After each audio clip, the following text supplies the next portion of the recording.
बिस्मिल्लाहिर्रहमानिर्रहीम अस्सलामुअलैकुम या अली हक हैदर। उम्मीद करना तुम सारे भरा ठीक होवोगे तो अल्लाह ताला तुहानू सारिਆਂ ਨੂੰ ठीक रखे जी। तो अज का व्लॉग करने जी शुरू तो व्लॉग जी सियालकोट टू खारियां मोटरवे के रिलेटिड। जिस तरह कि तुम व्लॉग वेख्या कि असी भिंबर नाले ते आके रुके तो हुण भिंबर नाले तो ही असी जी व्लॉग करन लगे शुरू। तो वेने जी ये व्लॉग जाके कितने खत्म होंदा जी। अच्छा जी, गल कुछ इस तरह में कि ऐसे बरसाती नाले तो उत्थे वीडियो का एंड किया सी, उत्थों हो के तो हुण आए हैं जनाब दूसरी साइड ते, यानी कि मेन ते जिहड़ा जलालपुर जट्टां तू खारियां रोड है उहदे ते आए हैं। यह बरसाती नाल है, ठीक है जी, जिन्हों भिंबर आख्या जाता है जी।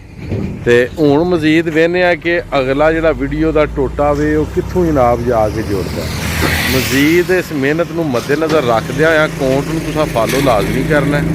उस तो बाद मेरा जिहड़ा पेज है इनू भी तुसीं लाइक लाजमी करना है। तो मजीद हुण चलने अगे तो जाके तुहानू मोटरवे की सारी सूरत हाल तू आगाह कर रहे हैं जी इंशाअल्लाह। रोड आ रहा जी गलियाणियों निकल रहा तो कोटली बाजार का इलाका है जनाब। वो सामने बोर्ड ते भी कोटला अरब अली हाई जा रहा जी। तो इत्थे भी तुसीं जनाब वेख सकते हो फ्लाईओवर बन रहा। हुण असीं इंज जाना जी अगां जी इस साइड ते बगवाला वाली साइड ते जी। तो इस टाइम जिहड़ा कि तुसीं वेख रहे हो असीं कोटली बाजार के इलाके दे विच खलोते हैं। जिहड़ा मेन गलियाणू रोड आ रहा है तो इधर कोटली बाजार ते अगे कोटला अरब अली खां आज़ाद कश्मीर जा रहा जी। बाजार तो जनाब व्लॉग कर लिया शुरू तो बगवाल यानी कि जाके इनू करा दे एंड। यह भी जनाब वेख सकते हो इत्थे ते मिट्टी पाए वावा देर हो गई ने, मगर जेड़े इन्हें बनाए ने ना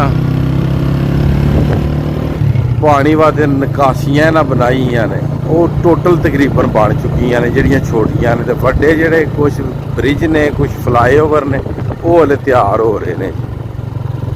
कुछ इस तरह के रावां तो जी बहुत मुश्किल जेड़ा बहुत ही मुश्किल जेड़े ना जी ये सारे भी लोग बनाए ने जी, बहुत मुश्किल।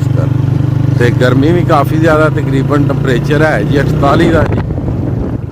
तो अगे भी आ गए हैं जी असी मेन ते।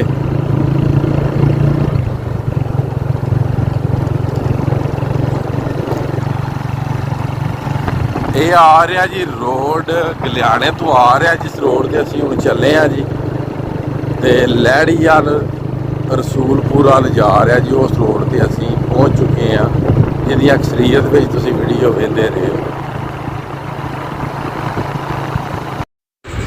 यह रोड जी आ रहा सीधा गुलियाणे तो जा रहा साम रसूलपुर ते लैड़ी वाली साइड ते जी। यह जिहड़ा ये आ रहा गुलियाणे तो जी। इत्थे इन्हां बनाया जी अंडरपास है इस मेन रोड ते। जिस साइड तो मोटरसाइकिल आ रहे हैं ये गलियाणे तो आ रहे हैं तो साम रसूलपुर जा रहे हैं। इस जगह तो बनना जी जंक्शन सियालकोट खारियां मोटरवे का। इत्थों ही मोटरवे निकले दी जिहड़ी जाएगी इस्लामाबाद। सियालकोट खारियां मोटरवे इस्लामाबाद ऐसे जगह तो इत्थों है जिहड़ा तुसीं लिंक रोड वेख रहे हो सियालकोट खारियां मोटरवे का इंटरचेंज जिन्हों आख्या जाता है कि गलियाणा इंटरचेंज। इत्थों इन्हां नूं मोड़ दे दिता है। उस तो बाद सियालकोट खारियां इस्लामाबाद मोटरवे परियों दी लंघ जे दी, यानी कि पिंड बगवालां दी दूसरी साइड तो जिहड़ी एक होर पिंड है वो सामने जिहड़ा नज़र आ रहा ना दोवां पिंडां दे बिल्कुल सेंटर च। अगे तुहानूं विखाने आ ये इत्थों कर गई क्रॉस बगवाल गाँव नूं जी थोड़ा अगे आके। तो उस तो बाद जी इस्लामाबाद वाली मोटरवे भी वह मुकम्मल तौर पर जो सर्वे भी हो चुके हैं, मगर काम वो शुरू नहीं होया। इत्थों इन्हों क्रॉस दे दिता इस्लामाबाद वाली मोटरवे परले पासों लंघ जे दी। यह बगवाल गाँव में इत्थे अंडरपास दे देंगे। वो सामने लड़कियां वाला स्कूल है वो तो नज़र आया होगा जी।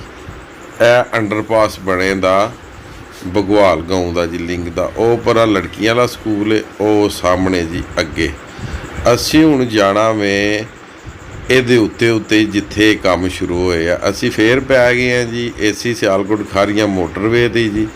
यह भी तुसीं वेख लो निकासी का उन्हें जिहड़ा भी बंदोबस्त कर दित्ता ताकि पानी का ਕੋਈ ਵੀ ਮਸਲਾ ਪੇਸ਼ ਨਾ ਆਵੇ ਬਗਵਾਲ ਪਿੰਡ ਵਾਲਿਆਂ ਨੂੰ। ਅੱਗੇ ਜਿੱਥੇ ਸਿਆਲਕੋਟ ਟੁਖਾਰੀਆਂ ਮੋਟਰਵੇ ਵਾਲਿਆਂ ਦਾ ਮੇਨ ਕੈਂਪ ਹੈ, ਜਿੱਥੇ ਇਹਨਾਂ ਦੀ ਮਸ਼ੀਨਰੀ ਖਲੋਤੀ ਹੈ, ਉਹ ਵੀ ਤੁਹਾਨੂੰ ਵਿਖਾ ਦਿੰਦੇ ਆ। ਅਲਹਮਦੁਲਿਲਾ ਕਾਫੀ ਤੇਜ਼ੀ ਨਾਲ ਜਿਹੜਾ ਕੰਮ ਹੈ ਨਾ ਜੀ ਉਹ ਸ਼ੁਰੂ ਹੈ। ਉਹ ਸਾਹਮਣੇ ਬਗਵਾਲ ਪਿੰਡ ਹੈ ਜੀ।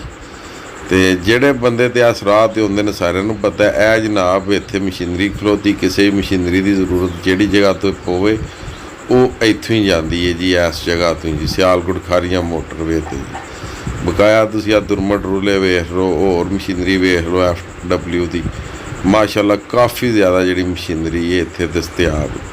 ਕੰਮ ਤਕਰੀਬਨ 100 ਕੀ 120 ਦੀ ਸਪੀਡ 'ਤੇ ਜੀ ਜਾਰੀ ਹੋ ਸਾਰੀ ਹੈ।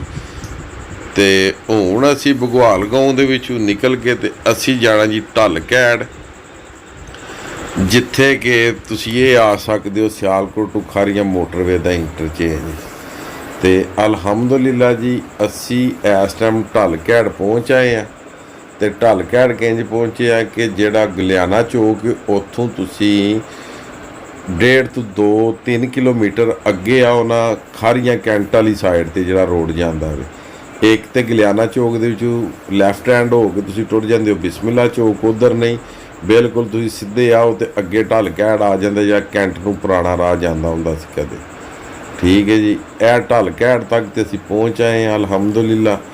ਢੱਲ ਕੈੜ ਤੱਕ ਵੀ ਜਿਹੜਾ ਕਿ ਇਹਨਾਂ ਗਰਾਊਂਡ ਫਲੋਰ ਹੈ ਨਾ ਇਹਦਾ, ਉਹਦੇ 'ਤੇ ਰੇਜ਼ਰ ਵੀ ਵੱਜ ਗਏ ਆ, ਤੇ ਜਿਹੜੀ ਮਿੱਟੀ ਹੈ ਉਹ ਵੀ ਕਾਫੀ ਜ਼ਿਆਦਾ ਇਹਦੇ ਉੱਤੇ ਜੀ ਇਹਨਾਂ ਪਾ ਦਿੱਤੀ, ਯਾਨੀ ਕਿ ਬੀ ਟਾਪ ਕਲੀਅਰ ਨਹੀਂ, ਮਗਰ ਇਹਨਾਂ ਇੱਕ ਵਾਰੀ ਜਿਹੜੀ ਨਿਸ਼ਾਨਦੇਹੀ ਹੈ ਨਾ ਸਿਆਲਕੋਟ ਖਾਰੀਆਂ ਮੋਟਰਵੇ ਬਿਸਮਿਲ੍ਲਾ ਚੌਕ ਵੱਲ ਜਿਹੜੀ ਲੈ ਕੇ ਭੇ ਜਾਂਦੇ ਨੇ, ਉਹ ਇਹਨਾਂ ਕਰ ਦਿੱਤੀ। ਜਿਸ ਤਰ੍ਹਾਂ ਕਿ ਤੁਸੀਂ ਆ ਵੇਖ ਸਕਦੇ ਹੋ ਕਿ ਸਾਹਮਣੇ ਗਾਡਰ ਗੂਡਰ ਇਹਨਾਂ ਬਣਾ ਕੇ ਤੇ ਰੱਖ ਦਿੱਤੇ ਨੇ। ਉਹ ਜਿਹੜੀ ਸਾਹਮਣੇ ਕੋ ਤੁਸੀਂ ਕੋਠੀ ਵੇਖ ਰਹੇ ਹੋ, ਇਹ ਕੋਠੀ ਵੀ ਇਸੇ ਇੰਟਰਚੇਂਜ ਦੀ ਜ਼ਦ ਦੇ ਵਿੱਚ, ਉਹ ਜਿਹੜੀ ਕੋਠੀ ਹੈ ਉਹ ਇੰਟਰਚੇਂਜ ਦੀ ਜ਼ਦ ਵਿੱਚ ਹੀ। ਇੱਥੋਂ ਸਿੱਧੇ ਇਹਨੇ ਕ੍ਰਾਸ ਕਰਨਾ ਤੇ ਕ੍ਰਾਸ ਕਰਕੇ ਇੱਕ ਹੋਰ ਇਹਦਾ ਲਿੰਕ ਜਾ ਨਿਕਲੇ ਦਾ ਖਾਰੀਆਂ ਬਿਸਮਿਲ੍ਲਾ ਚੌਕ ਦੇ ਵਿੱਚ। ਉਸ ਤੋਂ ਬਾਅਦ ਜਿਹੜੇ ਟੂਲ ਪਲਾਜ਼ੇ ਬਣਨਗੇ ਉਹ ਐਸੇ ਜਗ੍ਹਾ 'ਤੇ ਬਣਨਗੇ ਢੱਲ ਕੈੜ 'ਤੇ। ਜਿਹੜੇ ਬੰਦੇ ਪੁੱਛ ਰਹੇ ਸਨ ਕਿ ਇੰਟਰਚੇਂਜ ਗਲਿਆਣੇ ਵਾਲਾ ਕਿੱਥੇ ਹੋਏਗਾ, ਉਹ ਮੇਰਾ ਭਰਾ ਐਸੇ ਜਗ੍ਹਾ 'ਤੇ ਬਣੇਗਾ। ਤੇ ਮਜ਼ੀਦ ਜਨਾਬ ਅੱਗੇ ਵੀ ਚੱਲਦਿਆਂ ਦੇ ਵੇਖਦੇ ਹਾਂ ਕੀ ਮਜ਼ੀਦ ਜੀ। ਉਮੀਦ ਕਰਨਾ ਵੀਡੀਓ ਤੁਹਾਨੂੰ ਪਸੰਦ ਆਈ ਹੋਵੇ। ਚੈਨਲ ਨੂੰ ਲਾਈਕ ਤੇ ਸਬਸਕ੍ਰਾਈਬ ਲਾਜ਼ਮੀ ਕਰਨਾ ਜੀ। ਤੇ ਅੱਜ ਦੀ ਵੀਡੀਓ ਤੇ ਅੱਜ ਦਾ ਵਲੌਗ ਕਰਨੇ ਆ ਖਤਮ।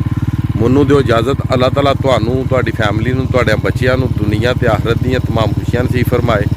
ਮੈਂ ਤੁਹਾਡਾ ਭਰਾ, ਤੁਹਾਡਾ ਦੋਸਤ ਸੈयद ਅਸਮੀਨ ਆਬਦ।